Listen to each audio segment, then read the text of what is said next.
வணக்கம். நான் doctor சுகப்பிரதா, consultant paediatrician Trichy.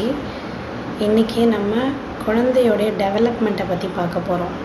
ஒரு குழந்த நார்மலாக 3 monthsல தலை நிற்கணும், அதாவது நெக்கு ஸ்டேபிளாக இருக்கணும்னு சொல்லுவாங்க. அதான் ஹெட் கண்ட்ரோல்னு சொல்லுவாங்க.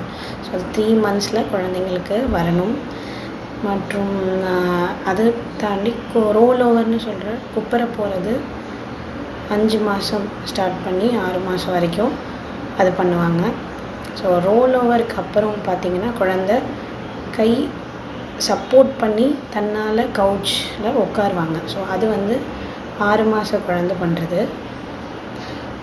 7 to 8 மாதம் போல் குழந்த சப்போர்ட்டே இல்லாமல் தன்னால் உட்காருவாங்க. அது சிட்டிங் வித்தவுட் சப்போர்ட்டுன்னு சொல்லுவாங்க.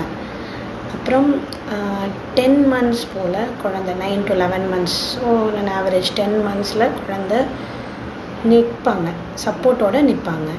ஸோ அப்புறம் 12 months, அதாவது 1 வருடம் ஆனப்போ என்ன பண்ணுவாங்க அப்படின்னு பார்த்திங்கன்னா, குழந்தை தன்னால் நிற்பாங்க, யாரோட சப்போர்ட்டும் இல்லாமல் ஸ்டேபிளாக நிற்பாங்க.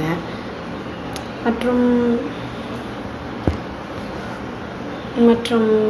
1.5 வயது ஆகும்போது குழந்த தன்னால் நடக்க ஆரம்பிச்சிடுவாங்க. ஸோ 15 to 18 monthsன்னு சொல்லுவாங்க. அந்த ஏஜ்க்கு அந்த டைமில் கண்டிப்பாக தானே நடக்க ஆரம்பிச்சிடுவாங்க, நம்மளை போல் ஸ்டேபிளாக.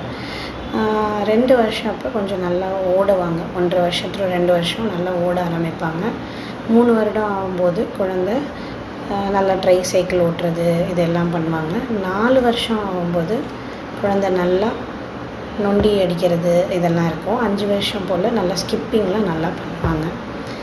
இதுதான் நார்மலாக கிராஸ் மோட்டார்னு சொல்கிறோம். வெளியில் நிற்கிறது, நடக்கிறது இதெல்லாம் சேர்த்து கிராஸ் மோட்டார் டெவலப்மெண்ட்டுன்னு சொல்லுவாங்க. தேங்க்யூ.